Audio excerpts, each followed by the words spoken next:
¿Qué tal? Buenas tardes a todas y a todos. Estamos desde la Fundación Cáncer Día transmitiendo nuevamente una jornada educativa que busca poder entregar información a todos aquellos que se ven de alguna manera afectados por alguna patología. Generalmente es cáncer, por supuesto, porque nuestra fundación es de cáncer. Y hoy día vamos a hablar respecto de uno de los coberturas o elementos de protección y garantías que el paciente tiene en relación a terapias de alto costo. Me refiero a la ley Ricardo Soto, que lleva el nombre, por supuesto, de este periodista, que dicho sea de paso, tenía cáncer de pulmón, que con marchas emblemáticas y voluntad política se logró llevar a cabo en una ley. Esa ley, que parte del 2015, ya lleva un buen tiempo, con 4 decretos, con unos recursos asignados y con varias patologías de alto costo que incluyen cánceres y otras, que se definió también a qué se refería alto costo, varias distintas variables. Lo importante de esta ley es que es universal de la perspectiva de que todos se pueden ver cubiertos, no importa el sistema previsional que tenga, ISAPRE, FONASA o el sistema de las Fuerzas Armadas. Em, y ya en esta época, en donde ya ha tenido 4 decretos e incorporaciones de distintas patologías, que en el fondo son tecnologías sanitarias o medicamentos o tratamientos, insumos, alimentos y cosas así que se han incorporado, tiene un 5.º decreto pendiente y que se ve ahí, entre comillas, trabado por distintas razones. Hoy día hemos invitado a Esteban Vergara, que él es referente del MinSal respecto de la ley Ricardo Soto. Él nos va a contar su accionar ahí dentro del ministerio. Y también al diputado, el doctor Tomás Lagomarsino, que gentilmente nos quiere acompañar, porque él está presentando además un proyecto de ley en relación a este tema, que busca justamente liberar, entre otras cosas, fondos. Pero los vamos a dejar a ellos para que nos expliquen, primero a Esteban, y después a Tomás, y después ya nos lanzamos ahí con preguntas. Les pido por favor que desde el chat de Face nos escriban todas sus consultas, yo las voy a transmitir a nuestros invitados, así como también a nuestros amigos que están conectados en directo a través de Zoom, en donde tenemos también a nuestros socios de Patreon, que son socios de la fundación. ¿Ok? Entonces vamos a iniciar y dejo con ustedes y le doy la bienvenida a un amigo de la casa ya, porque no es la primera vez que está con nosotros. Querido Esteban, querido, muchas gracias por estar esta tarde y darte este tiempo personal para estar con nosotros. Muchas gracias, Francisco. Sí, agradezco la invitación. Un gusto participar en estas actividades. Sí, como te decía, que nos van acercando un poco a esta realidad que nosotros no vemos, que es lo de los beneficiarios y cómo impacta todo esto en nuestro quehacer, en que ellos efectivamente reciban las garantías. Bueno, como les mencionaba Francisco, yo soy Esteban Vergara, trabajo en la Subsecretaría de Redes Asistenciales, que tiene un rol bastante particular y fundamental en lo que es la implementación de la ley Ricardo Soto y la entrega final de los beneficios a los pacientes. Me voy a enfocar hoy día en hablar, obviamente, de los problemas de salud oncológicos, pero si existe alguna duda o algo, lo conversamos después. Para hablar de la ley Ricardo Soto hay que hablar más o menos de qué se trata y lo que hace esta ley es crear un sistema de protección financiera de diagnósticos y tratamientos de alto costo, donde se establecen garantías similares a las del GES, garantía de protección financiera sin copago y garantía de oportunidad para los problemas de salud y los tratamientos que sean definidos como que entren dentro de los decretos de la ley, junto con otras garantías asimilables al GES, como es la garantía de calidad, ¿ya? Esta ley, a diferencia de otras leyes de salud, como el GES también, es una garantía universal, es una garantía universal. No necesariamente tienes que ser solamente FONASA o ISAPRE para acceder, sino que la exigencia acá es que la persona tiene que estar adscrita a un sistema de previsión de salud válido en Chile, ya sea FONASA, ISAPRE o CAPREDENO y IPRECA en el caso de las Fuerzas Armadas. Deja afuera todo seguro de salud internacional, esos quedan fuera, sino que tiene que ser un sistema de previsión de salud. Y también la ley define que las prestaciones deben ser entregadas en una red de prestadores aprobada para dar cumplimiento a la garantía de calidad que exige también la ley Ricardo Soto, pero también por un resguardo de que las garantías, que los productos, las tecnologías sanitarias que se están entregando a los pacientes se entreguen con un concepto de estándar de calidad en los procesos y seguridad en la atención necesario para asegurar el buen resultado o la efectividad de las terapias finalmente en los pacientes. En los decretos vigentes tenemos 4 decretos vigentes hasta ahora, que en total engloban 27 problemas de salud. De estos 27 problemas de salud, 3 corresponden a problemas de salud de tipo oncológico, como tumor sólido, y uno de tipo hematológico, que es mielofibrosis. Nos vamos a enfocar en estos 3, porque representan un alto impacto en lo que es las garantías que se van entregando en Ley Ricarte Soto. Como mencionaba en un principio Francisco, existe un decreto que está pendiente, entre comillas, de implementarse, que vendría siendo el 5º. Sin embargo, hasta ahora se está pensando en una prórroga de dicho decreto, lo que significa que se mantiene estos 27 problemas de salud como el sistema de garantías que entrega la ley. Ahora, ¿cómo entran los pacientes a Ley Ricarte Soto? ¿Cómo ingresan los pacientes? ¿Qué tengo que hacer para poder recibir los beneficios? Eso va a depender netamente del problema de salud. De los 27 problemas de salud, existen algunos que requieren criterios de confirmación diagnóstica, ¿ya? En el caso de las enfermedades lisosomales, enfermedades de tipo primaria, como la hipertensión pulmonar, que tienen financiado y garantizado un examen de confirmación, y otros que requieren solamente una solicitud de inicio de tratamiento. En el caso de los problemas de salud oncológicos, que están financiados por la Ley Ricarte Soto, la mayoría de los pacientes ingresan de esa manera, a través de una solicitud de tratamiento.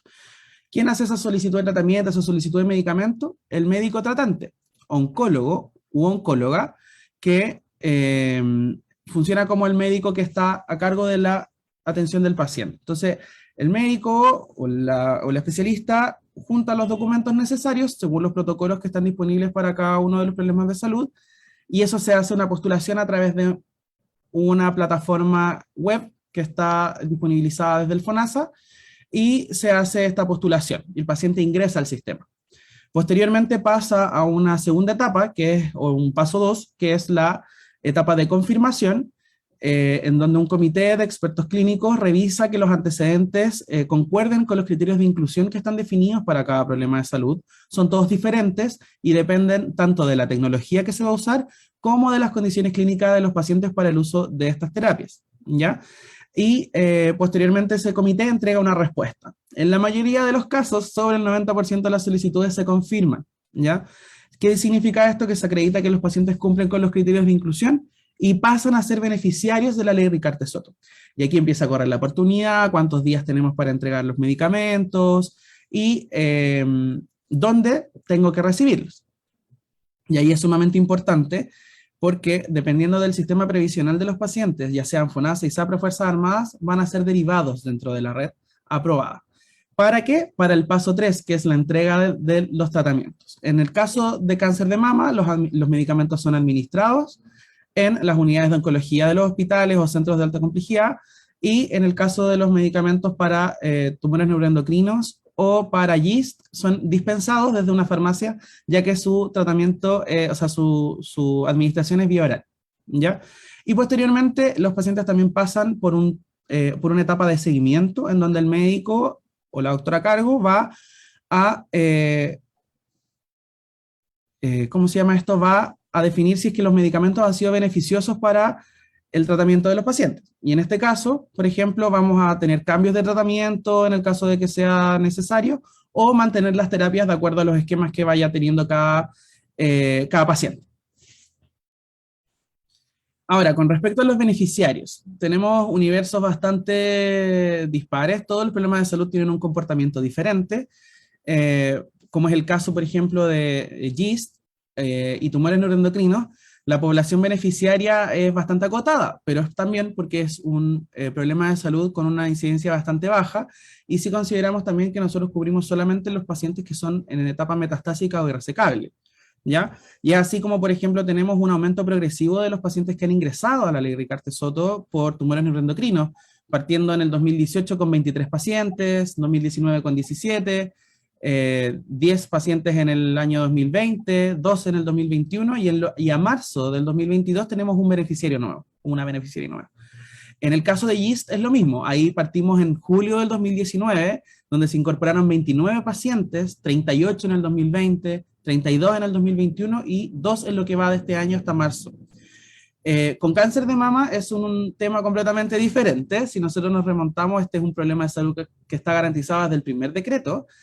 Entre el año 2016 y el año 2020, 5.416 personas ingresaron a la ley Ricarte Soto para recibir estos esquemas de tratamiento, y en lo que vamos hasta el mes de marzo de este año, ya van 233. Entonces estamos hablando de alrededor de 75 pacientes nuevos por mes, ¿ya? Que reciben beneficios a través de la ley Ricarte Soto.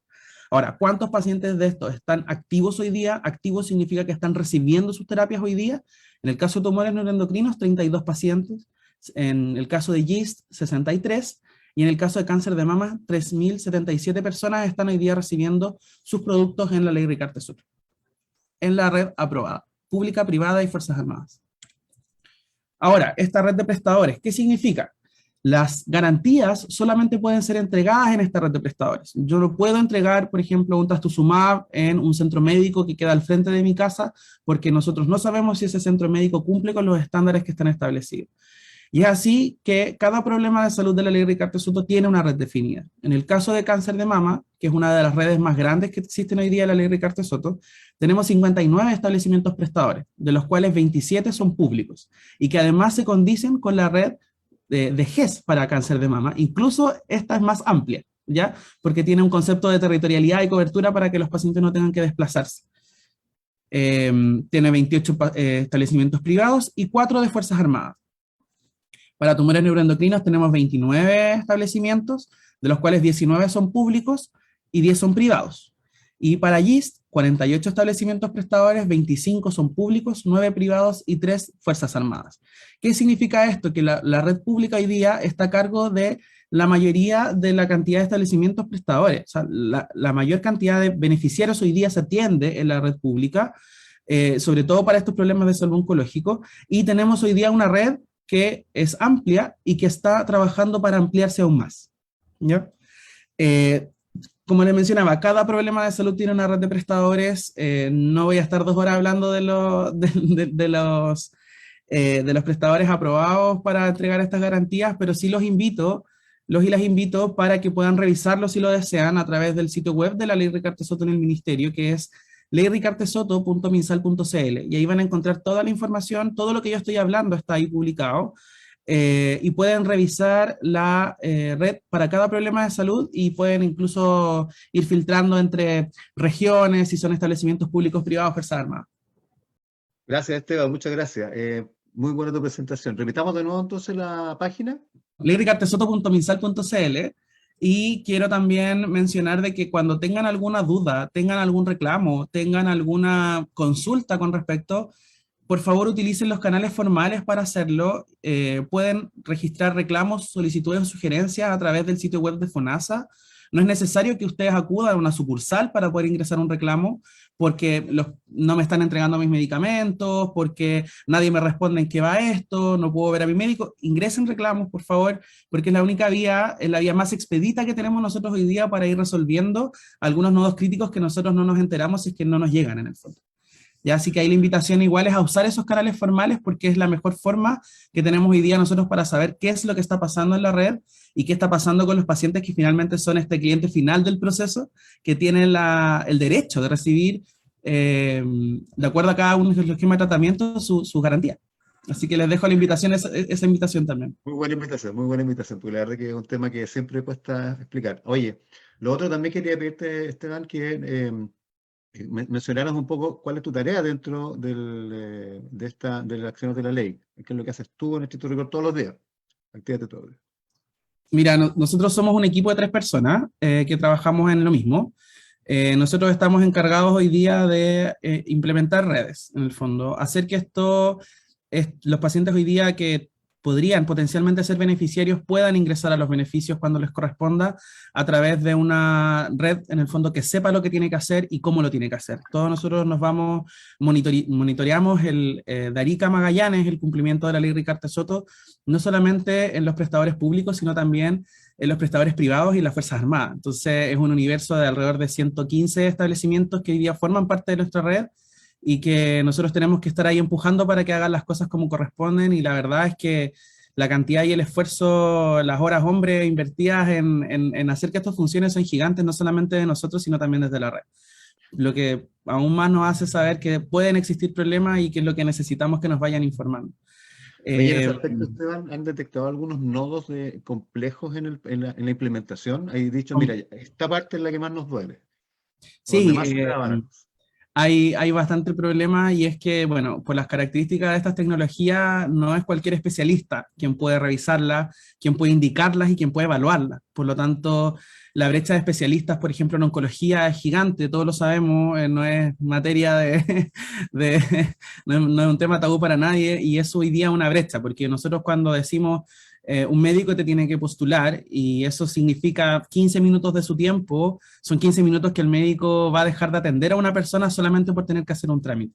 Y ahí es donde nosotros también estamos tratando de hacer cada vez este proceso más fluido para que se enfoquen las energías en la atención clínica, cumpliendo obviamente las obligaciones administrativas. Y por otro lado también es la información. Yo creo que si bien tenemos bastante acceso a la información está disponible a través de nuestros teléfonos, es difícil lograr e interpretar esta información para poder exigir finalmente lo que nos corresponde. Yo creo que para nosotros es súper fácil hablar de ley Ricardo Soto y lo que te toca y lo que no, cuando sí, cuando no, pero no todas las personas lo entienden. Y por eso, bueno, nosotros tratamos de participar en estas instancias que nos permiten acercar un poco más la información, pero también es importante porque hay que saber para poder exigir, o saber para poder reclamar bien finalmente, que es lo que, y solucionar el problema que uno tiene, que es acceso a terapias que están garantizadas. Oye, bueno, ahí te están felicitando.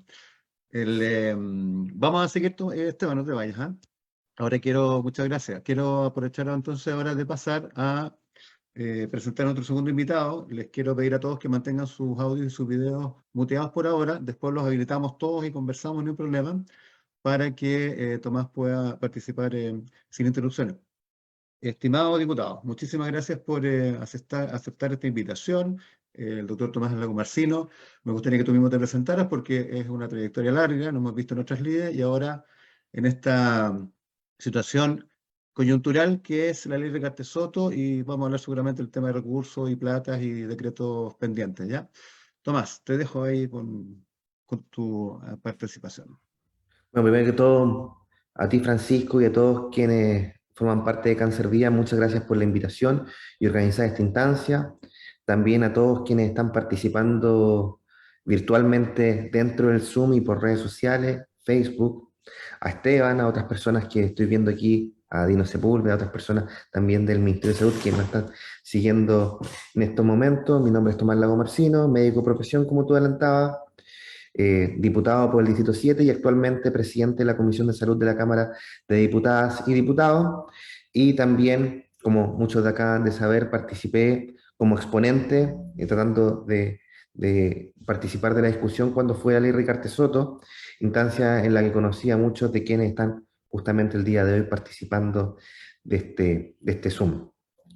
Y a mí me parecía lógico dentro de mi historia personal, de las cosas en las que participé, partir con mi primer proyecto de ley planteando reabrir el debate de la ley Ricardo Soto, que es el punto, el trasfondo de este proyecto de ley, que podemos también detallar brevemente las características más prácticas de él. Pero esto se marca, este proyecto de ley que modifica la ley Ricardo Soto, en un intento por reabrir el debate, considerando que han pasado 6 años de su promulgación y que, como todos conocemos, estaba pendiente el quinto decreto. Yo mismo, en una instancia que me encontré con personeros del MinSal el año pasado, pregunté por me comentaron que no había financiamiento. Una de las primeras reuniones que en mi condición de presidente de la Comisión de Salud tuve con la ministra, le pregunté qué pasaba con el quinto decreto, me dijo, no hay financiamiento. Entonces, que probablemente es la misma respuesta que, como tú bien planteabas, Francisco, le han dado a usted y a todas las agrupaciones tanto que actualmente están en la ley Ricardo Soto como aquellas que están esperando por ingresar y que también a uno le escriben, han pedido reuniones del lobby con uno y otros diputados y diputadas, según tengo conocimiento, para hacer gestiones para ingresar. Pero francamente es como imposible en estos momentos considerando el estado actual de la ley Ricardo Soto. Entonces, primero enmarcar este proyecto de ley en una intención de reabrir el debate sobre esta ley, de aspectos técnicos que pueden mejorarse, es cierto, pero también que yo creo que es lo más fundamental de cómo robustecemos la ley en el marco financiero, por supuesto, y que en la práctica significa contar con más recursos para su gestión. Y es por ello que, al menos desde mi gestión como diputado, vimos dos caminos. Uno, presentar un proyecto de ley para modificar aspectos legales de esta norma, pero por otro lado también armar un proyecto de resolución, que es básicamente un proyecto que envía un mensaje al presidente de la República a fin de que adopte una conducta, principalmente destinado a aquellas áreas en las cuales los parlamentarios no tienen atribuciones, francamente, financiamiento. Entonces, presentamos un proyecto de resolución para pedirle al presidente de la República, Gabriel Boric, que aumente el financiamiento de la ley Ricardo Soto. No nos matriculamos con un presupuesto o con un monto en particular, pero le planteamos, dada la situación actual del fondo, que esperamos que se discuta y se vote dentro de las próximas semanas este proyecto de resolución, porque van ingresando y se van votando en orden correlativo.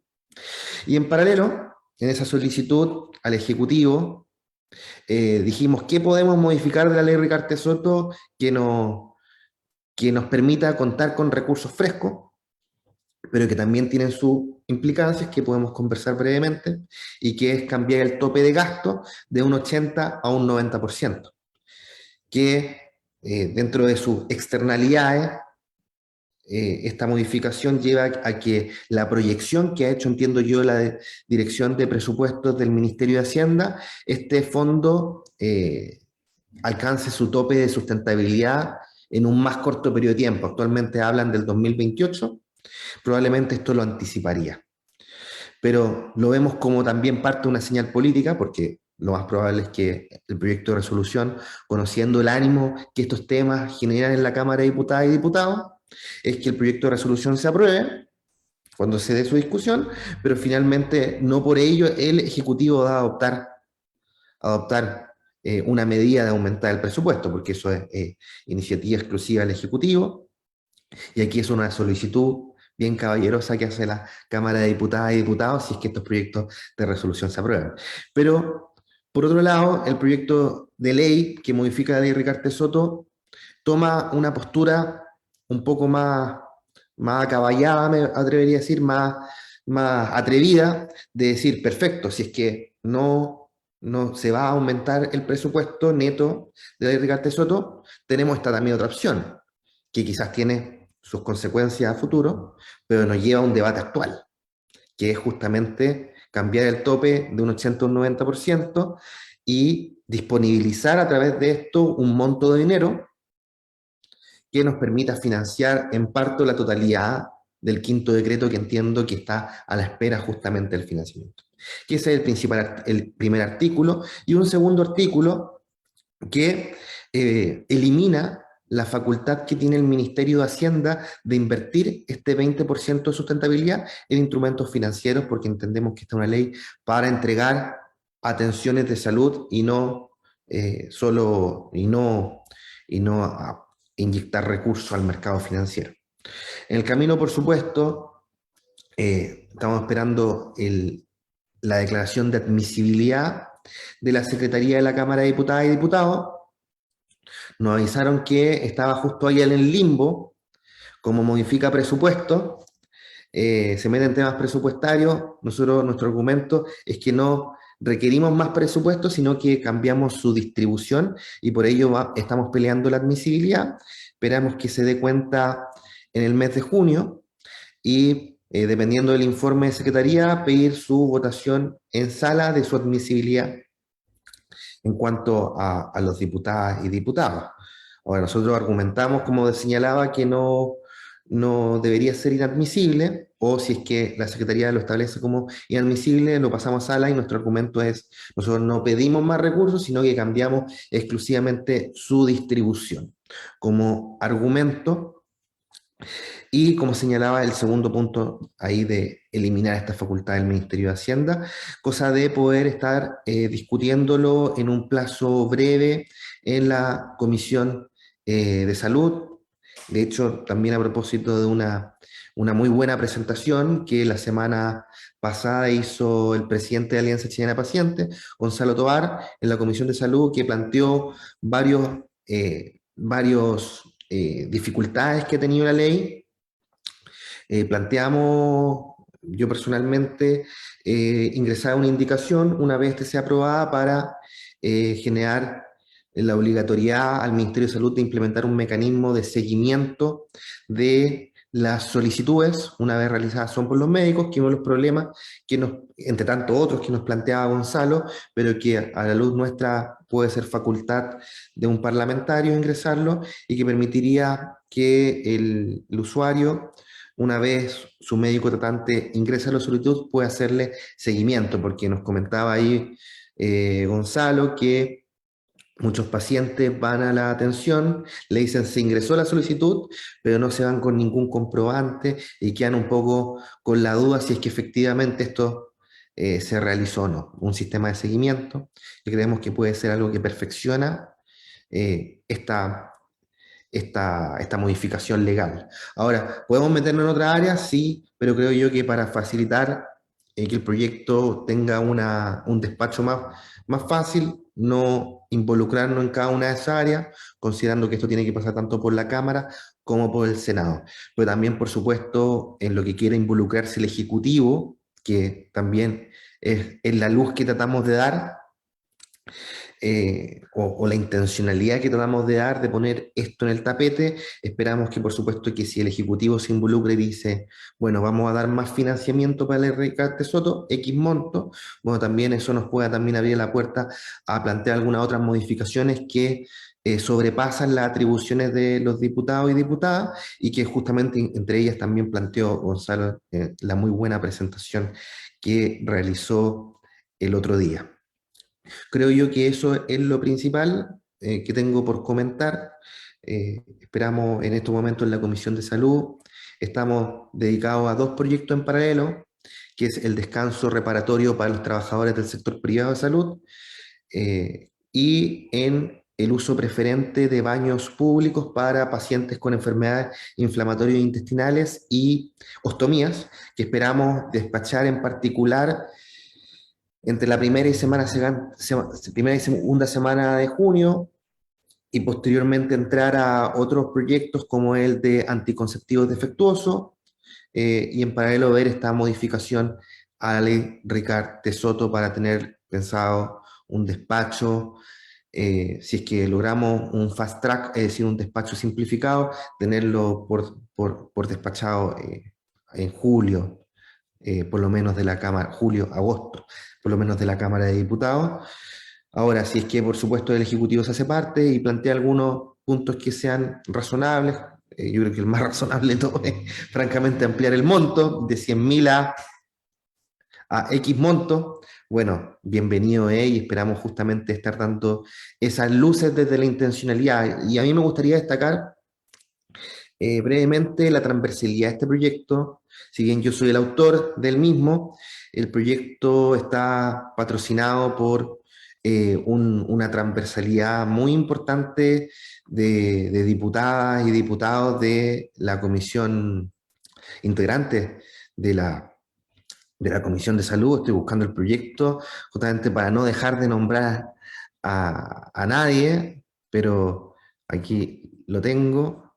Pero obviamente en el proyecto también son firmantes la diputada Elia Molina, ex ministra de Salud, la diputada Bravo, Rosa, Carol Cariola, la diputada Astudillo, el diputado Alexis Sepúlveda, que es vicepresidente de la Cámara, a fin de poder vislumbrar que pueda ser también priorizado por la mesa y colocado en la tabla de la sala, el diputado Agustín Romero, que es republicano, la diputada Luisa Cordero y el diputado Eric Aedo, que es demócrata cristiano. Entonces, por lo menos esta modificación a la ley Ricardo Soto goza de una transversalidad, dado que, producto de las múltiples presentaciones que también hemos recibido en la comisión, no ha hecho sentido avanzar en esta materia.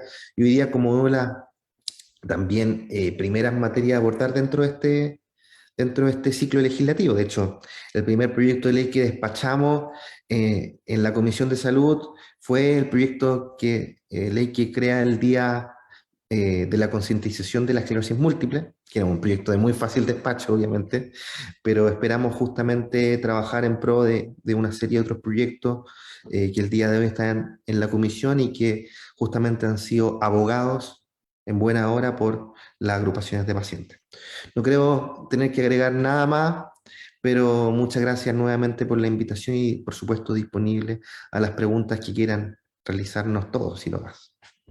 Muchas gracias, Tomás. Es muy importante lo que nos estás planteando. Ya lo habíamos visto en la reunión que se había tenido en la Cámara de Diputados, la presentación justamente que hizo Gonzalo, que está aquí presente en el panel, junto con muchas otras agrupaciones. Entre paréntesis, ya les comento que aquí, como les decía, compartí este link para que puedan entrar sociedades civiles y sus representantes, que han estado participando desde el principio en esto de la ley, incluso en aquella emblemática marcha donde 11.000 personas estuvimos ahí en Providencia marchando, junto a Ricardo Soto, por 2 veces incluso, ¿no? Oye, quería preguntarle algunas cosas tanto a Esteban como a Tomás y abrir obviamente el debate para quien quiera preguntar también, por favor, a nuestros asistentes, pueden hacerlo a través del chat o con su manito ahí, yo les doy la pasada para que puedan hacerlo a viva voz. Una cosa respecto a lo que planteó Gonzalo que fue muy interesante, después nos vamos a meter en el tema del decreto y las platas, porque también creo que nos ayude un poco, Esteban, a explicar eso. Hoy día, Esteban, esto que dice Gonzalo Tovar en la reunión que tuvo con la Cámara de Diputados, respecto al seguimiento de la solicitud del paciente cuando ingresa a una de estas patologías que están aprobadas en la ley. ¿Existe hoy eso? ¿Realmente no existe? ¿Es bueno, se debería incorporarlo? O sí lo hay, pero la verdad que no está tan transparentada la cosa. Mira, en ese sentido hay que aclarar que la ley Ricardo Soto lo que garantiza finalmente es el acceso a tecnologías de alto costo, ¿ya? No financia prestaciones. Y es súper clara en definir que todas las prestaciones que no están cubiertas a través del sistema de protección financiera de la ley Ricardo Soto tienen que ser otorgadas o cubiertas por los sistemas de previsión de cada uno de los beneficiarios, ¿ya? Es más, establece también que el valor y la cobertura de estas prestaciones en la red de prestadores aprobada debe ser cubierta a costo de red preferente, en este caso, ¿ya? ¿Qué significa esto? Que, bueno, en el fondo habla sobre la cobertura, yo me imagino que en el objetivo de principalmente las aseguradoras privadas, ¿ya? FONASA paga lo mismo en el fondo en todos lados, pero lo que apunta es a eso, ¿ya? Ahora, lo que está garantizado, como te decía, son estas tecnologías, pero como las tecnologías es necesario evaluarlas, yo necesito saber si lo que yo estoy hoy día entregando está haciendo bien a un paciente y si los resultados están siendo los esperados, de acuerdo a la evidencia que dice qué tan efectivo o cuáles son los resultados que debería tener una terapia, ¿ya? Entonces se habla de los seguimientos como algo fundamental del proceso de entrega de garantías, y eso lo reflejan hoy día los protocolos que incluso sugieren periodicidades de controles, periodicidades de evaluaciones de tipo de exámenes, imagenología, pero va por ahí. Ahora, lo que no establece es una garantía de seguimiento, como sí lo tienen algunos problemas de salud del GES. ¿Ya? Hay algunos problemas de salud del GES que también solo está garantizado el tratamiento, por ejemplo, no el seguimiento, ¿ya? Pero también se entiende que hay que hacerlo, ¿ya? Ahora, ¿cuál es el tema? Nosotros estamos hablando de prestaciones de alto costo, prestaciones de alto costo que tienen un umbral, que superan un umbral al año, está todo eso 3.000 definido. 3 millones son al año, ¿no? O sea, sobre eso se considera alto costo y tienen un umbral no sé cuál será el valor reajustado, porque los 3 millones y algo eran para el proceso 2019. con la inflación en todo el tema y la variación del IPC, en el fondo no sé cuál será ahora el valor, eso lo determina Hacienda también, me parece. Nosotros no vemos ese proceso desde ARE, pero va por ahí. Ahí la obligación, obviamente, que nosotros le hacemos a los pacientes, en el fondo, es que cuando tengan problemas de cobertura en ese seguimiento, reclamen a sus ISAPRES, reclamen a sus aseguradores hoy día, ya, porque tienen en el fondo la obligación de cubrir al menos parte de estos costos del seguimiento.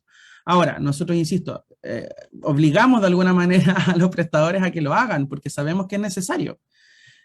Esto se va desde una perspectiva no solamente de que estamos viendo, o sea, por un lado el tema clínico, que han sido unos resultados excelentes y que nosotros lo sabemos porque lo conversamos con las sociedades científicas médicas en el fondo, que nos dicen, bueno, mis pacientes se reinsertaron en una vida laboral, que es el principal objetivo de poder entregar estas terapias en el fondo, pero también por otro lado, se aumenta la sobrevida de los pacientes con cáncer, en el fondo, que es el objetivo de cubrir estos tratamientos. Por lo tanto, en algunos casos se está avanzando y uno puede tener al menos un feedback de que lo que estamos invirtiendo está resultando, porque son miles de millones de pesos al año que se gastan en estas terapias y que no tiene ningún sentido entregarlas sin evaluar si es que eso primero le está haciendo bien a la persona, y segundo, si está siendo costo efectivo para el país, en el fondo.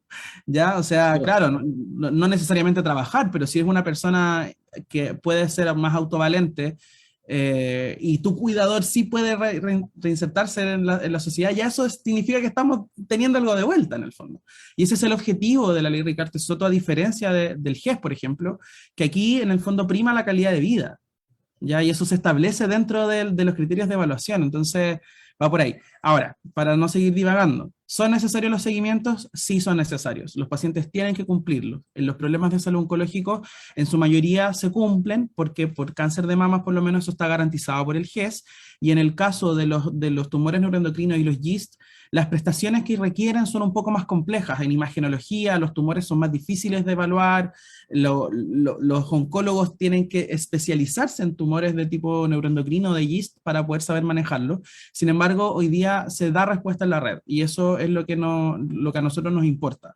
Ya se están evaluando si los pacientes están progresando, se está cambiando los tratamientos, nosotros tenemos cambios de sunitinib y imatinib, por ejemplo, en el caso de los tumores neuroendocrinos, entonces tenemos en los GIST, tenemos estas opciones hoy día de poder decir, ¿sabes qué? Ante esta evaluación que no está garantizada, sí estamos respondiendo porque los pacientes están accediendo a las terapias que necesitan.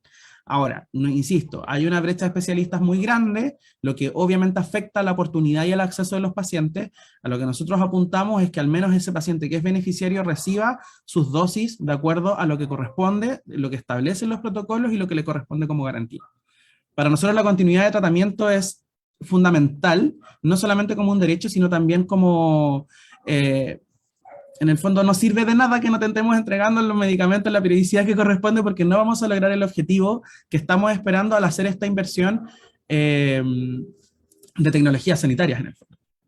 Oye, bueno, me contestaste una pregunta que te iba a hacer después, porque en el planteamiento mío seguramente yo no lo hice muy bien, era respecto a la incorporación en el proceso mismo de la solicitud que se hace cuando tú denuncias o declaras una patología que se incorpora a la ley Ricardo Soto. Entiendo.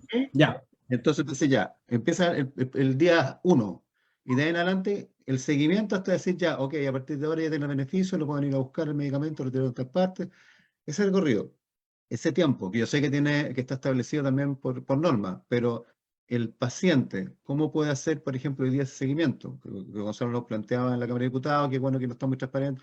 ¿Existe algún mecanismo? A lo mejor no lo está, se podría incorporar más allá de una propuesta legislativa, sino que más bien del punto de vista administrativo, no más decir, oye, agreguemos esto, pongamos una plataforma donde la gente le haga seguimiento en base al código de incorporación, no sé, estoy inventando.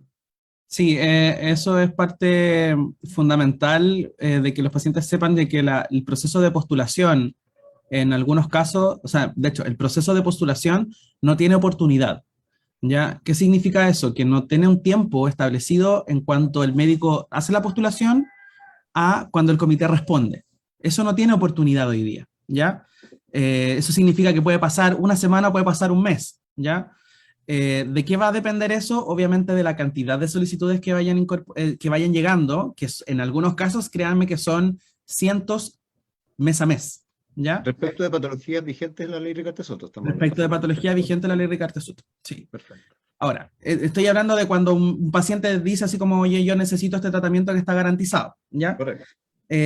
Tengo entendido que se está trabajando justamente en transparentar un poco más este proceso a través de una consulta ciudadana, tipo, yo ingreso mi RUT y sé para saber en qué etapa estoy, en el fondo. Eso. Pero no hay que quitar la razón acá de que la obligación de informar a los pacientes es del médico. Si yo estoy en un médico tratante, en un hospital, en una clínica, el médico tiene la obligación de decirme en qué etapa va, aunque sea para decirme, sabes que todavía no tenemos una respuesta. ¿Ya? Y eso también es súper relevante. Ahora yo puedo entender de que sea más difícil en el sector público acceder a una respuesta directamente con el médico, pero hay equipos de salud. Hay enfermeras, hay técnicos en enfermería, donde uno puede ir y preguntar, no hay problema en preguntar finalmente. Oye, ¿en qué va esto? No he tenido respuesta. Hace un mes, 2 meses que estoy esperando para poder entrar y no me han dicho nada. ¿En qué va? Perfecto. Y si no me responden, voy y pongo un reclamo. Por último, por obligación tienen que responder. Pero no hay problema en hacer eso. Si es un derecho. La información hoy día es un derecho que todos tenemos hoy día, en la vereda que estemos, en el fondo. Sobre todo si es una vereda de un potencial beneficiario que no estamos haciendo esto porque queremos estar pasando por un proceso de enfermedad. Por lo tanto, tienen que hacerlo valer, hablando de una manera adecuada y reclamando nuestros derechos de una manera adecuada. Estamos todos llanos a hacerlo y los equipos lo tienen claro también. Entonces, pregunten, si ante la duda, pregunten a sus equipos, a sus médicos si tienen acceso a ellos, y a los equipos de salud. O sea, insisto, en este proceso, nosotros cubrimos una etapa del proceso de salud enfermedad de un paciente. Todo el resto de atención clínica demanda controles, citas a médicos, controles con enfermera, lo que tenga que hacerse, y ocupen esas instancias para consultar en qué va la postulación. Oye, a lo mejor sería interesante, sí, Tomás, yo, me imagino que estáis ahí pensando lo mismo. Sería Bueno, interesante a lo mejor incorporar algo así. yo creo que, o sea, independiente que efectivamente el médico, el equipo de salud tiene obligación de estar informando al paciente, yo creo que no hace daño a nadie poder hacer un seguimiento online. De hecho, yo creo que todo va en la misma línea. De hecho, yo encontraría espectacular que la plataforma del Hospital Digital, que el día de hoy se ocupa para ver los certificados de vacunación, para mostrar el QR, todo eso, tenga una pestañita que diga Ley Ricardo Soto, o incluso me atrevería a decir GES, en la cual las personas podrían ver las garantías que tienen activas, el estado de su Ley Ricardo Soto, y también algo muy valioso que plantea Francisco Tapia por el chat, y que señala que sería importante que el usuario se vaya con un papelito. Todos los que hemos trabajado en el sistema de salud, cuando abrimos una garantía G, entregamos un comprobante.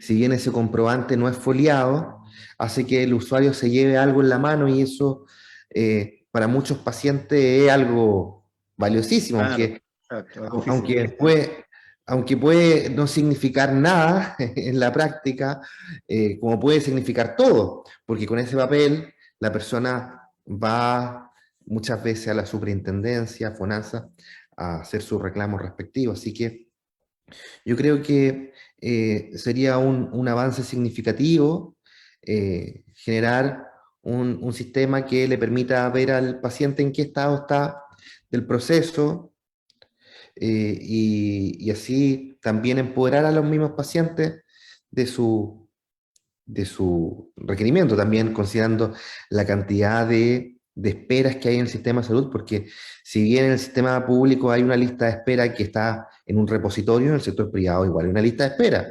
La diferencia es que no está en un repositorio, y que es básicamente cuando te dicen hay hora para 2, 3, 4 meses más, es básicamente una lista de espera, pero que no está sistematizada. Claro, Entonces, considerando eso, entre comillas, desperdiciar una hora médica de especialistas, sobre todo de especialistas tan subespecializados, solo para informar en qué estado está una solicitud, o considerando o también incluso los otros integrantes del equipo de salud, porque uno que en el hospital, digamos que la enfermera, el TENS también están como locos, muchas veces consiguiendo las fichas, viendo procedimientos. Entonces, si podemos generar esta aplicación que alivia la carga en tanto en el sistema público como privado, yo creo que sería fantástico. Sería espectacular y va a perfeccionar. Probablemente no es, no es para nada el foco principal del proyecto de ley.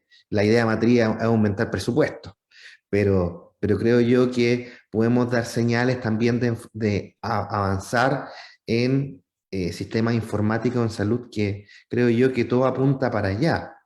De hecho, el hospital digital a mí me parece una gran medida que quizás fue vista de forma impopular en su momento, pero que yo la veo un futuro en el horizonte muy importante. Oye, claro, bueno, es muy interesante porque la verdad es que con cosas a lo mejor más sencillas se logran efectos importantes en esto del ciclo o la ruta del paciente, que dicho sea de paso, obviamente, una de las cosas que menos tenemos que crearle al paciente es la incertidumbre de saber qué está pasando con su propia salud, ¿cierto? La información ciertamente, como decía Esteban, es clave y eso muchas veces hace la diferencia entre un pronóstico de respecto de otro, estar bien informado. Por ahí comentaban empoderado. Sí, claro, ciertamente, que es un tema importante.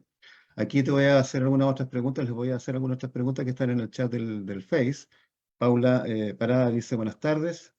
Se dijo en la prensa hace tiempo que solo habrían recursos económicos hasta el 2025. ¿Eso es verídico? Gracias. Eso lo estábamos conversando un poquito en la previa. No quiero tocar temas que a lo mejor no puedan comentar, pero igual démosle una vuelta porque les voy a compartir una página que Esteban gentilmente me la envió, que de verdad que yo no la conocía, que estos son datos abiertos. Ahí lo estamos viendo. Ya. Bueno, este es un sitio FONASA que se llama Datos Abiertos FONASA y en donde aquí vemos una portada donde habla el tablero de caracterización de beneficiarios. Es como un reporte que se actualiza, como me decía Esteban, cada ciertos minutos o horas. Y en el tema presupuestario, porque ya Esteban dio cuenta de varias información que mostró ahora, donde aparece, por ejemplo, de qué se trata el informe, los resultados históricos del uso de la ley. Como pueden ver desde la aplicación inicial, 52 pacientes y ahora... Estos son pacientes, ¿cierto? No son gestiones, digamos. Estamos hablando de pacientes. Son beneficiarios, sí. Beneficiarios, perfecto. Entonces, a la fecha ya estamos en 39.761 al 2022. Y la caracterización del beneficiario, que es súper interesante. Esto también te lo puedo mandar después, no sé si tú lo conocías, para poder darte el link. Entonces, ahí están los datos epidemiológicos, en este caso, ¿es cierto?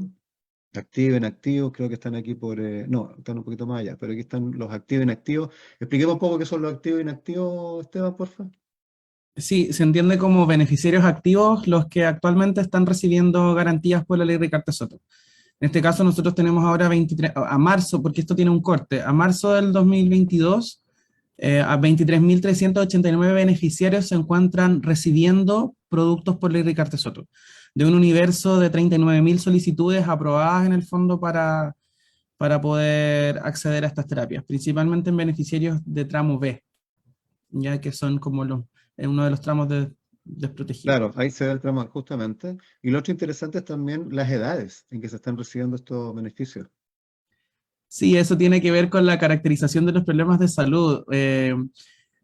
Anualmente se ingresan muchos pacientes prematuros, prematuro menor de un año, prematuro extremo menor de un año y cardiópata congénito también menor de un año. Y es una cantidad de beneficiarios al año increíble, por eso el número es tan alto. Y representa hoy día, bueno, casi, creo que un cuarto de los beneficiarios. 33, claro.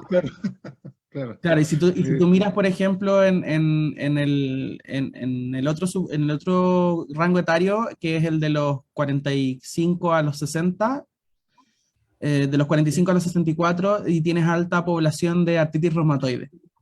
artritis reumatoide, personas que ya con diagnóstico en edades adultas, que fracasaron a tratamientos de primera línea e ingresaron a la Ricardo como tratamiento de segunda línea y beneficiarias de cáncer de mama y enfermedades como colitis ulcerosa o enfermedad de Crohn, que Mira, qué afectan a estas interesante. edades finalmente.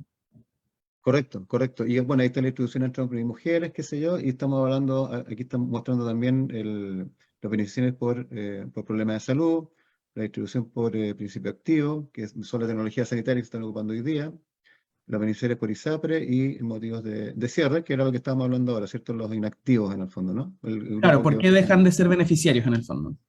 Súper. Bueno, acá también explica o muestra en este caso el avance de los decretos. ¿Ok? Y aquí podemos ver entonces desde el primero, el 2015, 2016, 2017, y la incorporación o la sumatoria de nuevas tecnologías que van sumando obviamente más beneficiarios, hasta llegar al 2022, con el último decreto, el cuarto, que lleva la fecha 4.456. Y desde esa perspectiva, bueno, aquí están las patologías, ¿cierto? Ahí hay el crecimiento. Y ahora vamos a la cancha chica, donde estamos viendo los recursos. Esteban, explícanos un poquito aquí la gráfica, por favor. Sí, esto equivale a los presupuestos que asigna el Ministerio de Hacienda. La plata no es del Ministerio de Salud, es de Hacienda. Y Hacienda transfiere dineros a FONASA para que FONASA pague a los proveedores por la compra de estas tecnologías sanitarias. Nosotros acá estamos hablando de miles de millones de pesos. Las tecnologías estas son carísimas, inaccesibles de ninguna forma a los niveles que se tiene ahora a través de la ley Ricardo Soto. Eh, bueno, la disponibilidad presupuestaria está establecida por la ley, que establece que el 80% de los fondos asignados de manera anual quedan disponibles para la ejecución, en este caso la compra de estas tecnologías garantizadas, y en el caso de que se requiera más dinero, se tiene que solicitar a Hacienda que entregue este fondo como que está más reservado, que corresponde al 20%. Ahora, ¿Por Esteban, ahí qué? es justamente el punto que estábamos hablando con Tomás. Sí, exactamente. ¿Por qué se guarda este 20%? Principalmente para tener un porcentaje de holgura o disponibilidad en el caso de que el gasto aumentara, ¿ya?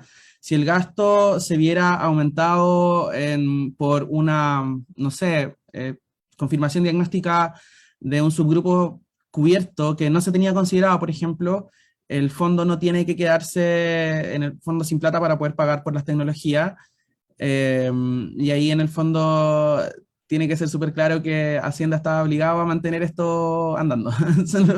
Por eso la holgura presupuestaria y las proyecciones de gastos son tan importantes en la habilitación de nuevos decretos.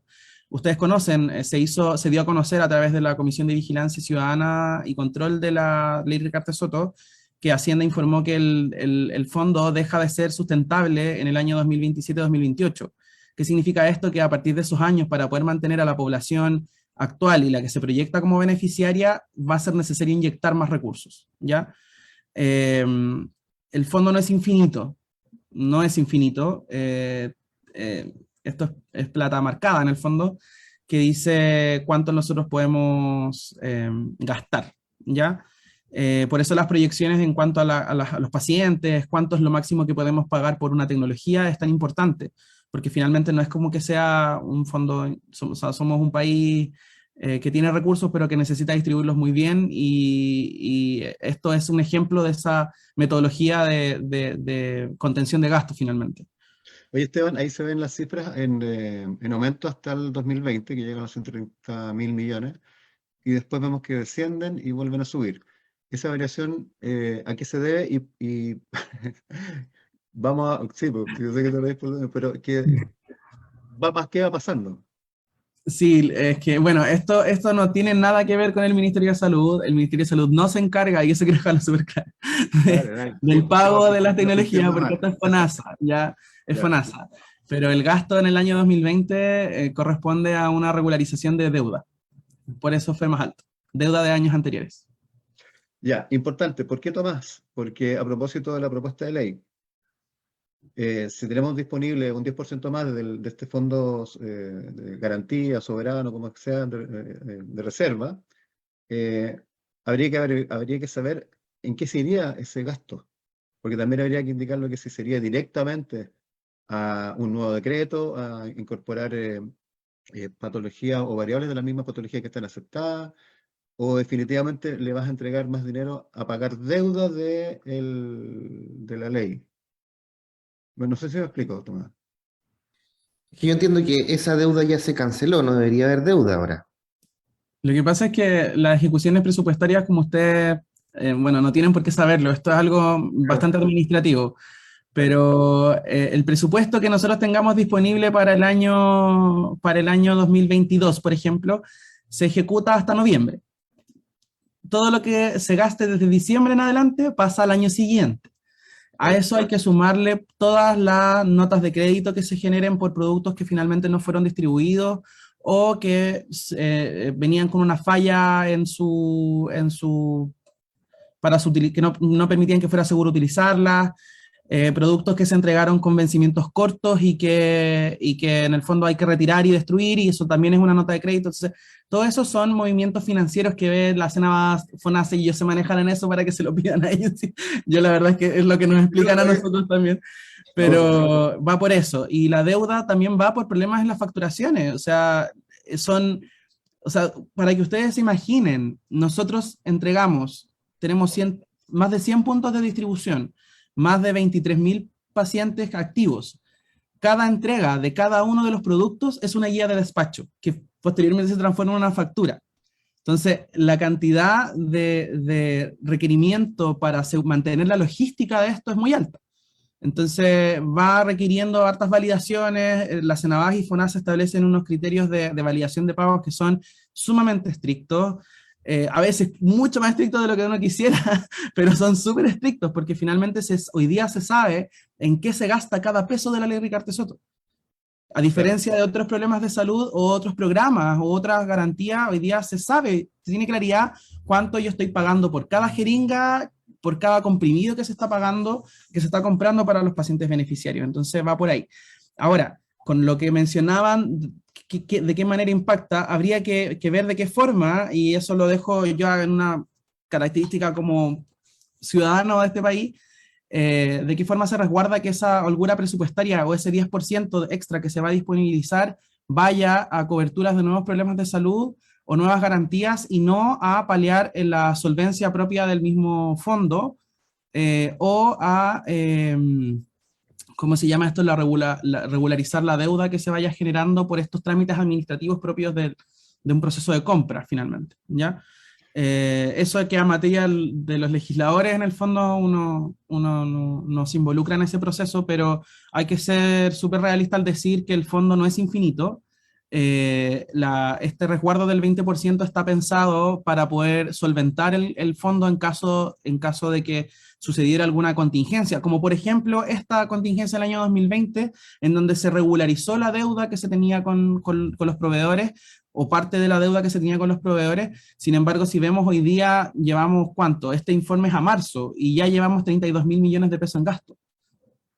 Es Claro. altísimo la cantidad de dinero que se está hoy día moviendo para poder asegurar la entrega de las garantías. Y por eso también que son todos tan recelosos de decir, ojo con lo que estamos gastando, porque vamos a llegar a un punto en donde no se va a poder seguir financiando las cosas tal cual como están hoy día. La ley Ricardo Soto no considera una inyección que vaya progresivamente aumentando en el tiempo. Se fijan 100.000 millones de pesos anuales, que son reajustables, donde se pueden recibir beneficios a través de la inversión de esta holgura en bienes o en bonos, como establece la ley también. O sea, también se dicen que se puede gastar. Pero va ahí, pues. En el fondo ya eso ya es materia, en el fondo ahí, bueno, el señor diputado va a poder ahí trabajar en avanzar en este proyecto de acuerdo a lo que vaya siendo necesario. Pero Oye, claro, bueno, es súper interesante la perspectiva porque además nos cuenta cosas que Tomás, dentro de lo que ustedes están postulando, esto es cierto, en el proyecto de ley de esto de aumentar definitivamente el fondo y pedir recursos a Hacienda. Hoy día estaba ahí conversando con algunas personas al interior de esto y me decían que, bueno, este gobierno tiene mirado un poco este tema pensando en dar alguna respuesta, pero ciertamente siempre el que maneja la cartera de las luquitas es el que tiene la última palabra. Entonces, ahí ¿cómo lo ves tú, Tomás, que de lo que estás haciendo ahora en interna? Bueno, justamente esas son las señales que queremos dar y que obviamente no es atribución del Parlamento tomar o ejecutar. Por supuesto que si es que el día de hoy el Ministerio de Hacienda dice, miren, vamos a aumentar el presupuesto de 100.000 millones a X millones, obviamente puede ser innecesario o no es necesario avanzar en cambiar el tope de gasto al 20 al 10%. Pero obviamente en el contexto actual es la forma que hemos hallado desde el mundo parlamentario para avanzar en este tema y esperamos que haya una respuesta del Ejecutivo para sostener esta política pública que podemos decir que ha sido exitosa e irla ampliando progresivamente. De hecho, esperamos tener en algún par de semanas más también al Ministerio, en la Comisión, para que nos presente en qué materias de garantía explícita en salud desea avanzar, sea por reconfigurar canastas GES que actualmente han quedado muchas de ellas cortas, sobre todo por nuevas tecnologías que han aparecido, o nuevos métodos diagnósticos que se hacen necesarios, o nuevas garantías para incorporar nuevas patologías. Es decir, aquí, bueno, el Ministerio de Hacienda siempre dice que salud es puro gasto.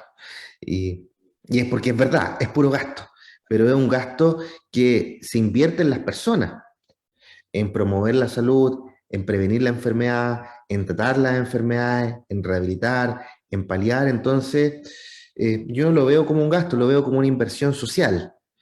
Y esperemos que esa visión logremos convencer a quienes el día de hoy manejan la billetera fiscal para avanzar en esta materia, desde la perspectiva de este humilde diputado, por supuesto.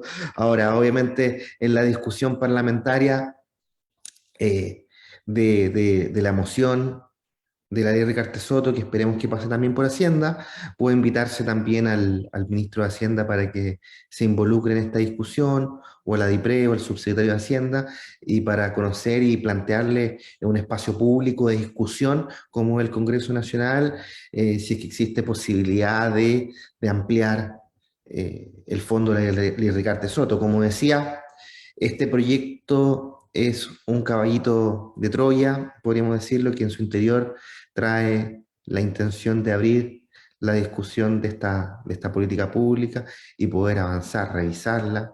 La ley ha sido muy buena, muy beneficiosa, a pesar de los problemas que han habido. Yo creo que raya para la suma ha sido más beneficiosa, pero todo siempre tiene que ser revisado. Y llevamos 6 años de esta ley y yo creo que es un muy buen momento para hacerlo. Y sobre todo al principio de este periodo político, de estos 4 años, más que al final cuando ya todos están cansados, ya se acercan las elecciones. Entonces partamos bien al principio para que no nos pille la máquina. Oye, bueno, estoy aquí mientras Tomás estaba hablando, estaba viendo algunas cosas que ustedes las pueden ver en pantalla, pues las estoy compartiendo que son parte del chat de Face. Nos pregunta ahí si la pueden ver, dice Dani González, si el próximo decreto sigue adelante, ¿me podrían orientar sobre la información técnica necesaria para, no alcanzo a leer ahí, técnica necesaria para postular a una tecnología sanitaria, Asociación Esclerodermia Chile? Bueno, sabemos de que hay un mecanismo, no es el tema tuyo, Esteban, pero igual sé que lo manejas. El asunto es que mientras no tengamos estas opciones de un nuevo decreto, explicarlo nomás, porque estaríamos hablando en Sí, ficticio nomás, en el ficción. proceso de incorporación de garantías a la ley Ricardo Soto está normado de principio a fin. No es antojadizo, es un proceso transparente, de hecho se ha destacado que es el proceso de incorporación de garantías más transparente que existe en el país, en el fondo como política de Estado, ¿ya? La solicitud de incorporación de problemas de tecnologías a la ley Ricardo Soto nunca está cerrado. A través del sitio web de la ley Ricardo Soto, que mencioné anteriormente, que es leyricardosoto.minsal.cl, ustedes pueden solicitar en cualquier momento la incorporación de una tecnología, ¿ya? Sin embargo, por temas metodológicos, cuando se inicia un proceso de evaluación de tecnologías para un nuevo decreto, se emite un oficio que indica la fecha de corte y dice, las solicitudes que se generen hasta tal fecha van a ser consideradas para la incorporación de un nuevo decreto. Y eso fue lo que pasó en febrero del 2000, no me acuerdo si fue el 2020, me 21. parece. Me parece que fue el 2021, ¿no? O el No sé si fue el 2020. 2021 o el 2020, lo que pasa es que el proceso tendría que haberse llegado, debería haber 2000, empezado en el 2020 y por 2020. pandemia Sí, 2020. se retrasó hasta el año pasado y todas las solicitudes que estaban hasta ahí fueron revisadas en el fondo. Se hizo un consolidado, se eliminaron las que estaban duplicadas y en base a eso se empieza a trabajar en una evaluación de estas tecnologías para que ingresen a la ley. Ahora, siendo súper honesto, son miles de solicitudes. De hecho, me parece que eran alrededor de 7.000 solicitudes que se habían considerado para el primer consolidado. Exacto. Eso se revisa, se filtra y pasa por una serie de filtros, en este caso que son transparentados como parte del proceso. Finalmente se toman una serie de tecnologías a analizar, ¿ya? Y en base a eso todo este proceso es liderado por la Subsecretaría de Salud Pública. Nosotros desde Redes participamos en un ápice del proceso, ¿ya? Donde se va evaluando primero en los temas administrativos, si el producto tiene registro sanitario, en Chile o afuera, en las agencias regulatorias de medicamentos o de tecnología sanitaria. Se toma también que se hace el análisis de que si tiene evidencia que indique que su uso es efectivo, que es seguro, que es costo efectivo de alguna manera también, se mide el impacto social que podría tener. En la parte que participamos nosotros desde redes, que sea una tecnología implementable en la red, y es así como ustedes pueden revisar que para el proceso del decreto 2019 todos esos informes están publicados, los informes de recomendación en base a la evidencia, con distintas recomendaciones, los que se aprobaron, los que no se aprobaron, por qué no se aprobaron, finalmente, y en base a eso después llega todo este análisis, los que tuvieron recomendación favorable, finalmente llegan a una comisión, que paso el dato también de que está en proceso de conformación por la renuncia de uno de sus miembros, hasta el mes de junio, les invito a revisar el proceso para me parece que la vacante que está disponible es para un referente de especialista en salud, ¿ya? Y esta comisión lo que va a hacer es analizar las solicitudes, las recomendaciones favorables y decir, mira, dentro de este estudio esto es más prioritario, este es el segundo prioritario, este es el tercer prioritario, y así con todas las solicitudes que se analizaron, con recomendación favorable, y posteriormente eso se entrega al ministro de Salud, que dice, perfecto, necesitamos tanto cantidad de dinero, esto es lo que nosotros estamos recomendando, y eso después se discute entre ministerios con la presidencia en el fondo para finalmente emitir un decreto supremo que dice, estas son las tecnologías que se incorporan a la ley Ricarte Soto, y nosotros por detrás estamos protocolos, abriendo redes para poder hacer que esto se implemente. ¿Ya? Es un proceso larguísimo que requiere de mucha investigación y ahí en el fondo la Oficina de Evaluación de Tecnología Sanitaria y Salud Basada en la Evidencia es quien lleva y quien lidera todo este proceso. Nosotros entregamos y insumamos con información para que puedan ellos llevar a cabo este proceso de investigación y análisis de la evidencia para la incorporación de nuevos problemas de salud. Sin embargo, si yo hoy día quiero, por ejemplo, incorporar una tecnología sanitaria, un tratamiento, un diagnóstico, un dispositivo, un medicamento, un insumo, lo que sea, que fuera de alto costo, yo puedo hacerlo. Sin embargo, eso va a ser considerado solamente para el próximo proceso de análisis de solicitudes que vendría siendo, por ejemplo, según lo que dice hoy día la normativa, para el decreto 2025. ¿Ya?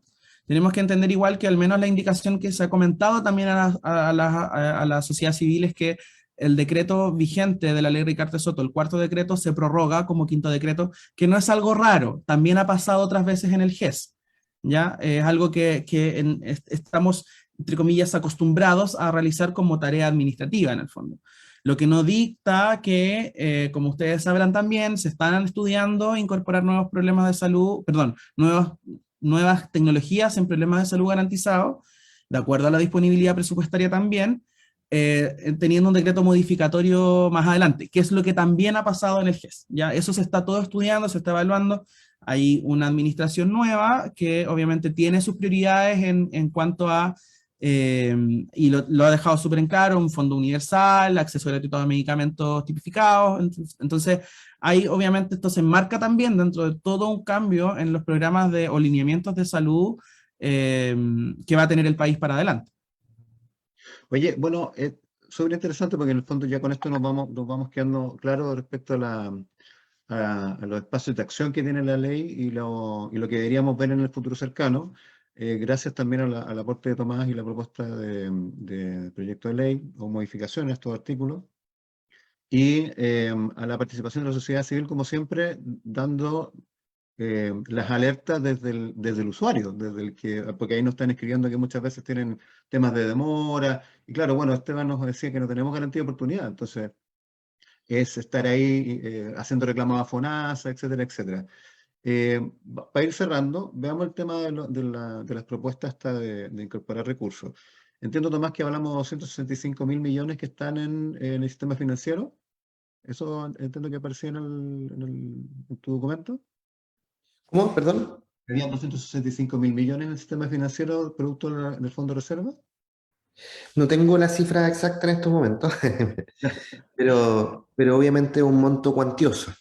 Sí, a eso, y que era como casi de dos y medio aportes de ley de cartera anual, que está en estos fondos de reserva.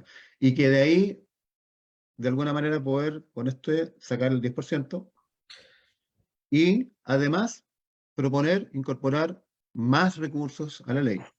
En el entendido, como decía Esteban, de que se va a ir declinando porque van a aumentar las patologías, más pacientes y ya el recurso te va a ir desapareciendo. Pero equilibrar eso, porque yo, por ejemplo, no tengo información al respecto en GES, casi un fondo de reserva en GES, pero por lo menos en No. drogas de alto costo no lo hay.